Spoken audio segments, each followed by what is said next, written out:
నమస్తే. నేను Prabhakar Venavanka. Welcome to PV news. మనం చేస్తే మంచి పని, పక్క వాళ్ళు చేస్తే చెడ్డ పని. ఇది ఇప్పుడున్నటువంటి కాంగ్రెస్ గవర్నమెంట్ పర్ఫెక్ట్‌గా ఫాలో అవుతున్నట్టు కనిపిస్తా ఉన్నది. ఎందుకంటే 2014లో టీఆర్ఎస్ ప్రభుత్వం ఏర్పడిన తర్వాత అప్పటికే టెన్నిస్ స్టార్‌గా ఉన్నటువంటి సానియా మిర్జాని రాష్ట్ర అంబాసిడర్‌గా ప్రకటించారు. ఆమె పేరు ప్రకటించిన తర్వాత రాష్ట్రంలో చాలామంది ఆమెకు వ్యతిరేకంగా వ్యాఖ్యలు చేసిర్రు. వ్యతిరేకంగా స్టేట్మెంట్స్ ఇచ్చిర్రు. ఆమెకెట్లా ఇస్తారు? ఆమె ఎవరు? ఎందుకిచ్చిర్రు? ఆమె ఒక పాకిస్తాన్ వాడిని పెళ్లి చేసుకుంది. అట్లాంటి ఆమెకిస్తారా?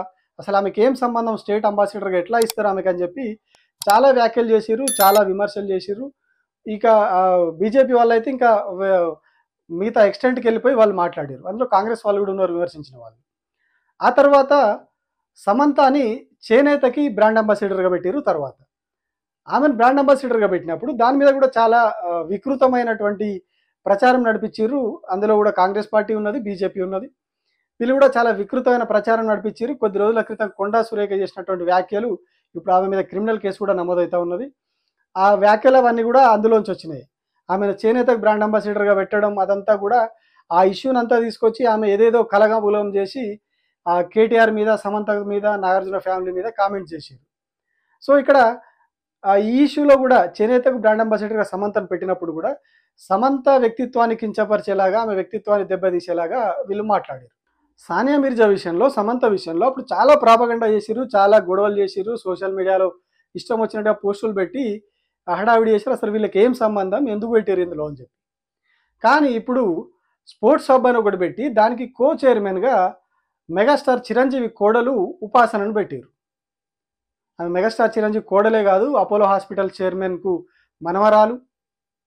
కొండా విశ్వేశ్వరరెడ్డి బీజేపీ ఎంపీ కొండా విశ్వేశ్వరరెడ్డికి బంధువు. ఆమెను తీసుకొచ్చి స్పోర్ట్స్ హబ్‌కి కో చైర్మన్ అని చెప్పి ఒక పదవి ఇచ్చింది. అట్లని మరి ఉపాసన ఏమన్నా గతంలో స్పోర్ట్స్‌లో ఉందా? క్రీడల పరంగా ఆమె ఏమన్నా ఇంటర్నేషనల్ గేమ్స్, ఒలింపిక్ గేమ్స్ ఆడేమన్నా పథకాలు తెచ్చిందా? ఇంకేమన్నా చేసిందా అంటే లేదు. స్పోర్ట్స్‌కి ఆమెకి ఎట్లాంటి సంబంధం లేదు. అయినా కూడా ఆమెను తీసుకొచ్చి ఇక్కడ స్పోర్ట్స్ హబ్ అని పెట్టి దానికి కో చైర్మన్ పదవి ఇచ్చారు.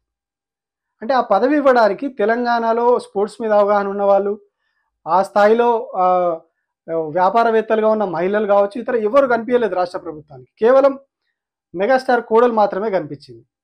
అట్లెందుకు తీసుకున్నారు అంటే ఏం చెప్తారు? ఆమె చాలా సామాజిక సేవా కార్యక్రమాలు చేసిర్రు. అందుకే ఆమెను అక్కడ పెట్టిర్రు అంటే, సామాజిక సేవా కార్యక్రమాలు చేస్తే సామాజిక సేవా కార్యక్రమాలకు సంబంధించిన ఒక దుకాణం పెట్టి అక్కడ ఆమెను పెట్టాల్సి ఉండే. కానీ మీరేం చేసిర్రు? ఒక స్పోర్ట్స్ దానికి తీసుకొచ్చి ఆమెను కో చైర్మన్‌గా ప్రకటించారు. మరి గతంలో సానియా మిర్జాని స్టేట్ బ్రాండ్ అంబాసిడర్‌గా ప్రకటించారు. ప్రకటిస్తే అప్పుడు చాలా ప్రాపగండా చేసిర్రు. ఎట్లా ఆమెను పెడతారు అని చెప్పి. ఆమె అప్పటికే చాలా ఇంటర్నేషనల్ పతకాలు గెలుచుకున్నది. ఆ తర్వాత సమంత విషయంలో అదే పని చేసిర్రు. ఇప్పుడు ఉపాసనను తీసుకొచ్చి ఇక్కడ స్పోర్ట్స్ హబ్‌కి కో చైర్మన్ అని చెప్పి పెట్టారు. అంటే ఇప్పుడు ఏమనుకోవాలి మనం? ఎందుకు ఉపాసనను తీసుకున్నారనుకోవాలి? రేవంత్ రెడ్డి, చంద్రబాబు దోస్తులు. చంద్రబాబు ప్రభుత్వంలో పవన్ కళ్యాణ్ డిప్యూటీ సీఎంగా ఉన్నాడు. వాళ్ళు చంద్రబాబు, చిరంజీవి కలిసిపోయారు, అంత దోస్తులయ్యారు కాబట్టి వాళ్ళ కోడల్ని తీసుకొచ్చి ఇక్కడ ఒక పదవి ఇచ్చిర్రు అనుకోవాలనా? లేదు అంటే కొండా విశ్వేశ్వరరెడ్డి బీజేపీ ఎంపీ.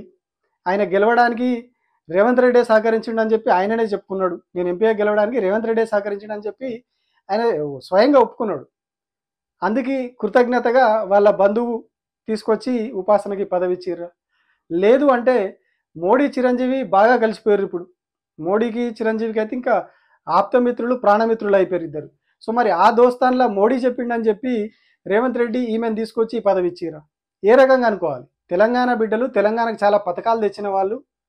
సానియా మిర్జా ఆమెకి ఇచ్చినప్పుడు, ఆమెకు క్యాష్ ప్రైజ్ ఇచ్చినప్పుడు కూడా విమర్శించారు. ఆమెకు ఎందుకు క్యాష్ ప్రైజ్ ఇస్తా ఉన్నారు అని చెప్పి. సమంత విషయంలో ఆమె అసలు మన స్టేట్ కాదు, ఇక్కడ ఆమె కాదు, ఎందుకు ఇస్తా ఉన్నారు ఆమెకని చెప్పారు. మరి అసలు ఇప్పుడు ఈమెకి స్పోర్ట్స్‌తో ఏం సంబంధం? ఉపాసనకి ఆమెకి ఎందుకు ఇవ్వాల్సి వచ్చింది? ఇందులో ఉన్న రాజకీయం ఏంటి అసలు?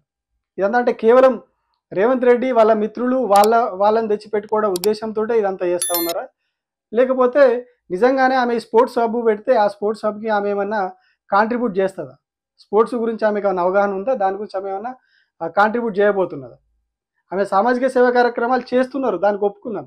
బట్ ఈ స్పోర్ట్స్‌కి ఆమెకి ఏం సంబంధం అనేది రాష్ట్ర ప్రభుత్వం బయటపెట్టాలి. Thank you.